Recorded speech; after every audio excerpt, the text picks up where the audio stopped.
are a result of something that we've seen or we've experienced. And so that's the best way to change the narrative, right? Is for you to tell your story from your own perspective, using your own experiences, using your own voice.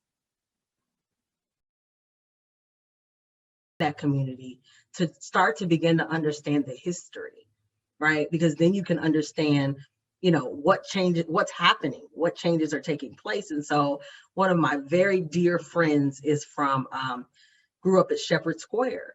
And so she explained to me what happened and how those apartments were torn down, people were displaced, and these are the new apartments that we have here.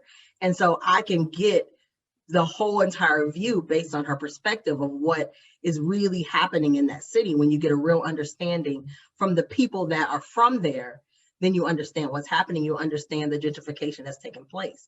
And so then we start to see this change where we're seeing murals, we're seeing all of these businesses opening up, we're seeing this kind of hipster culture. And then, even attending an event in that particular neighborhood, it was like a converted storage space. And then somebody explained to me what was on that land prior to that. And that was another housing project that was torn down, and people were displaced. And so getting an understanding and getting the history from the people who actually live in that community helps you to understand, okay, this is what's going on in this city, and this is what's going on in terms of people being displaced from where they live, so that you're not fooled, right? You're not fooled by the murals and the flowers and all of the things that are popping up. You understand what's really happening and what's really getting ready to take place. And I think that that's the biggest thing, is just taking the time to understand the history of the community that you're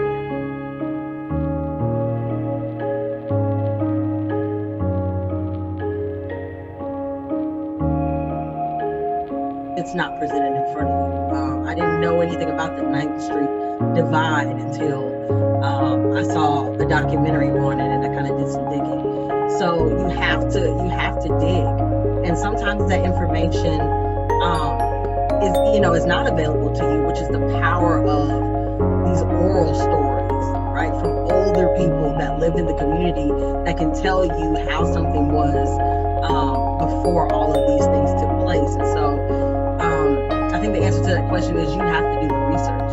You have to really look up the history of the city and get information from people who were there, who lived it, and who were in it, in order to get a full idea of what the city was like and what it was about. I think we are starting to see, slowly but surely, bits and pieces of historical information. You see it kind of on Main Street. You'll see a little bit there where they kind of explain, but I think that if you really, really want to know the full story, you have to do some research.